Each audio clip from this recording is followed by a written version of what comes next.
What's up, you guys? Welcome back to another episode of the Let's Just Be Real podcast. I'm your host, Marissa Tong. Thank you guys so much for tuning in to another episode. So I was a little MIA last week, not gonna lie. We didn't end up putting out an episode on Friday. I'm gonna let y'all know what happened, okay? So basically, my period tried to take me out. Okay. So Friday's episodes, I usually don't always pre-record like my interviews with like my guests. But that particular Friday, I was going to do a episode in the morning. Like I was going to record, shoot, whatever, edit real quick and then put it up. But like I was dying. Like I was so sick. I was throwing up from my period. It was the first day of my period. Sorry, TMI, if like this is too much for you and like this is your first time tuning in. I'm so sorry, but it's the Let's Just Be Real podcast. Okay. So I'm gonna keep it real. So yeah, I first day of my period, I was so sick and I was throwing up. Like my cramps were so freaking bad. I was using a heating pad. It was crazy. So in case you guys are wondering, like, what the heck? Like, girl, do you have endometriosis? Like, I don't. I've gotten like tested for it. Like, I don't, but I don't know. Like, something with my period has just always been crazy since I have been like 10 years old, since I started getting my period. It's crazy because 10 seems so young, right? But I feel like it's normal, right? I don't know. But I do remember being like one of the first within my age group to get my period. So, long story short, I'm going to move on to the actual topic in a second, but I don't know, like it's just always been like this. And I tried birth control. The birth control did help, but let me tell y'all why I decided like I will never take birth control again, ever again in my life. Got on it when I was maybe like 19, 20, I want to say 19, 20. And, my mom, she wasn't going to allow me to be on it, when I was a teen for whatever reasons. But when I got to be an adult, I was like, I'm going to try it because my cramps are really bad. Like people are saying that it helps with that, whatever, whatever. So go to my gyno, ask her about it. She's like, okay, yeah, cool. Let's put you on low estrogen. Like this is like super low dose of estrogen. Like you'll be fine. Minimal side effects. Girl, I was so depressed. Like, I was so depressed. I felt like I was crazy. Like, I felt so bad for my boyfriend at the time because I was crazy. Like, I was always crying. I was super sensitive about things. And also, like, mind you, I was 18, 19, very immature, very immature as far as like emotionally intelligent. And my boyfriend, he was like immature as well at that time. So it was just, we weren't meant to be, but it was heightened because of the birth control. It was really making me crazy. And then last thing I'm gonna say about that, I had my period for 2 weeks. Like that was not normal to have my period for 2 weeks. And that was when I first started it. And I was just like, why am I still bleeding? Like this is crazy. And it wasn't like heavy or anything, but it was so crazy to me. So that was my experience with birth control. And I was just like, I don't think that this is normal, for my body to be changing like this and my hormones. Like, I don't believe, and this is not to knock anybody who is on birth control or to try to steer you away from it. It's definitely a personal choice. But I don't believe that we're supposed to be having extra hormones added into our body, whether that's through food, whether that's through birth control, whatever the case. Like, I don't think that it's normal, And yeah, like women just end up having these really bad side effects and reactions to it. So I don't think it's the way to go. So I haven't been on it since. I got off probably like 20. I don't think I was on it that long, maybe like 6 months, if anything, maybe a year. But I don't think so. I don't think I lasted that long. So, yeah, that was just not a great experience. So decided, yeah, we're not doing that. But if you are on birth control and it's working for you, please stay on it. Okay. I'm not trying to tell you to get off and then you come back talking about Marissa, I'm pregnant. Like you told me to get off birth control. Like, no, I didn't. I did not. Okay. Don't be saying that. Don't tell your mans that.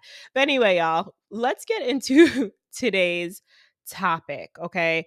We're going to be talking about feminine and masculine energies. And this is something I've been wanting to talk about for quite some time, but I don't know. I've been like learning more about it. And I'm someone that like I don't like to hop on podcasts, YouTube, Instagram, like talking about whatever without me like learning about it or being educated on the topic. So it's just something that I've been studying for a little bit. Also with spirituality, it's something that I'm understanding a little bit more. So yeah, I want to dive into it. So I want to talk specifically today on how we can balance our masculine and our feminine energy. So in case you don't know, everyone has masculine and feminine energies. Like it's just the way that we're born, okay? Whether you want to think about it as estrogen and, testosterone, if you want to think about it like that, but it's not even necessarily that, right? It's not even just about the hormones. Think about nature, right? Like nature is both masculine and feminine, like Mother Earth, like, she is a woman, right? But we always need that balance of energies. So something that I've been noticing about myself is that the past maybe like 2 years I've been heavily like more in my masculine energy. And before I get into, why and everything like that, I want to break down like the differences between the energies and why we need both. So, your feminine energy, when you think about like divine feminine energy, we're talking about nurturing, we're talking about caring, we're talking about loving, we're talking about planting seeds, we're talking about being, if you want to say soft, your soft girl era or whatever. Feminine energy is just this very like nurturing, like we need it, right? We all need that motherly touch, that motherly care, So when you think about divine feminine energy, it's that, and it's also being able to receive, being able to accept, not being someone who's constantly, in flight, or trying to fight back, or arguing, or, pushing back, or trying too hard. It's like, it's the complete opposite of those things. So when we talk about the opposite, right? Opposite would be our masculine energy, which is more of like taking action, getting things done, protecting, providing, really showing up and bringing ideas, making things happen, right? So we need both of those things, right? Like even as women, we need that masculine energy, especially if you are someone that is single, independent, like myself and like some of my friends. Like we heavily are in our masculine at times, specifically when it comes to work and business, because we have to get shit done. Like I gotta get shit done. So I can't be sitting here like, yeah, let me just bask in my, feminine energy, and like I'm just gonna wait for opportunities to come to me. Like, yes, I do sometimes, okay? And that's what I'm talking about, like the balance, right? Like it does come to a point where you're like, all right, I'm just gonna surrender, right? I'm just gonna give it to God today. Like I'm gonna take a step back from being in my masculine and really just like going hard and going ham. And when we think about like hustle culture, we think about grinding and hustling and, all this shit, like it's all masculine energy. And us women have like kind of adopted this. And most of the time because we've had to, like let's be real. A lot of women out here are independent by choice because they don't feel like they found a man or a variety of men to be, selected, right? To choose one that is able to bring that healthy masculine energy into their lives. Like it's like I I don't know. Okay. I don't know. Someone who speaks really well about this topic, like and it'll probably be taken a little bit better from a man, right? From a male perspective, rather than me talking about like, how these men are nowadays. I really don't want to go there. But Stefan speaks. He talks a lot about healthy masculine energy and really coming together with the divine feminine. And he talks a lot about like what healthy masculine energy looks like. So if you're more interested on like going deeper in that topic, you could definitely look him up. And some of his videos are right on YouTube if you're on YouTube. So you could look it up after you finish watching this. But yeah, I mean, a lot of these women out here are operating in that masculine energy because they haven't found someone that is going to protect them or lead is the perfect word when we're talking about like healthy masculine energy. Like it's being a leader, it's being able to take charge, like command the room, and not in this like egotistical, like coming in. Like the thing about like healthy masculine energy, it's very quiet. It's very quiet. Like if you've ever seen a man like who just moves around the way he moves, it's like it's not he doesn't have to be loud. He's not the loudest one in the room.